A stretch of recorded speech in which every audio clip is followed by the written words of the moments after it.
The sound of laughter echoed across the schoolyard, the kind of laughter that cuts through your skin and stays there. "Hey, look!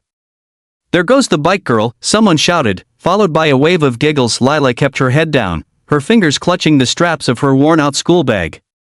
Her shoes were covered in dust, her uniform a little too faded, and her eyes, the kind that used to sparkle, now carried the quiet ache of someone older than her years.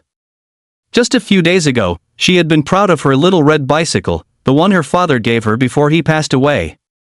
It was the last piece of him she had left. But yesterday, she sold it, and now, the whole school knew it started when Josh, the self-proclaimed cool kid, spotted her walking instead of riding. "Where's your fancy ride, Lila? Finally realized it didn't match your poor girl vibe," he sneered, tossing his football between his hands. Lila tried to smile, but her lips trembled. I just don't have it anymore." "What? You sold it?" another voice piped up. Mia, one of Josh's friends. "For what? Candy?" The group burst out laughing. Lila didn't answer. She just kept walking, her head bowed, her chest tight, because if she told them the truth, that she sold her bike so her mother could eat, they wouldn't believe her. Or worse, they'd mock her even more. At home, their small kitchen smelled faintly of boiled rice and nothing else. Her mother, once cheerful and strong, sat by the table, her hands trembling as she tried to sew an old dress. Her face had grown thinner, her eyes sunken. "You didn't have to do it, sweetheart," she said weakly, as Lila placed a small bag of groceries on the table. "I wanted to, Mom," Lila replied softly. "We needed food more than I needed that bike." Her mom's eyes filled with tears. "That bike was the last thing your dad gave you." "I know," Lila whispered, her throat tightening. "But Dad would want us to be okay." That night, as Lila watched her mom eat for the first time in 2 days, she felt a strange mixture of relief and grief. She missed her bike. She missed her dad.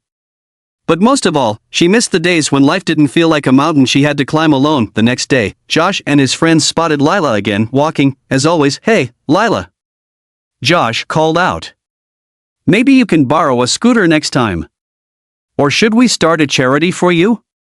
His friends snickered. Something inside Lila snapped. She turned around, her eyes fierce with quiet strength. "You don't know anything about me, Josh. You don't know what people go through before you laugh at them." The yard went silent for a moment. Then Josh smirked, rolling his eyes. "Oh, come on. It's just a joke."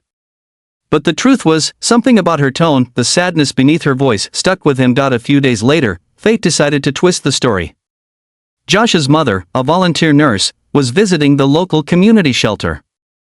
She called Josh to help unload supplies one afternoon. When he got there, his laughter died instantly. In a corner, sitting quietly beside her mother, was Lila. Her mom was helping distribute donated clothes, her face pale but smiling as she spoke kindly to others. Josh stood frozen. His mother walked up, whispering, "That woman's been through a lot.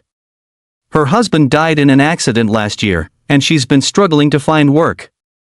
Her daughter even sold her bicycle to buy food. Can you imagine that kind of love?" Josh's stomach dropped.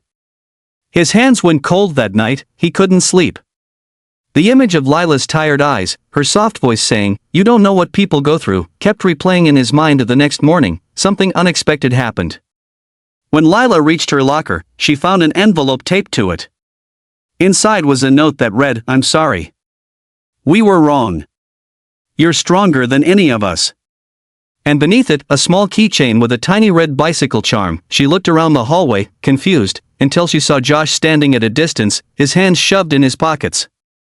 He didn't say anything, just nodded. It wasn't about guilt anymore. It was about respect. A week later, a surprise arrived at Lila's doorstep, a second-hand bicycle, newly polished, with a bow tie to the handle. A note hung from the basket. "This isn't to replace what you lost. It's just to say you inspired us. Thank you for showing us what real courage looks like." Tears streamed down her face as her mother read the note aloud.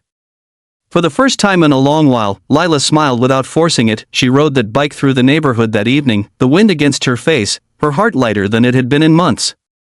People waved, children cheered, And the bullies who once mocked her now cheered too, because they finally understood. And as the sun dipped below the horizon, Lila realized something beautiful: as sometimes it takes losing what you love to remind others and yourself what love truly means. And though she didn't know it then, that one small act of sacrifice changed not only her life, but also the hearts of those who once laughed at her pain. Because compassion, once awakened, never really fades.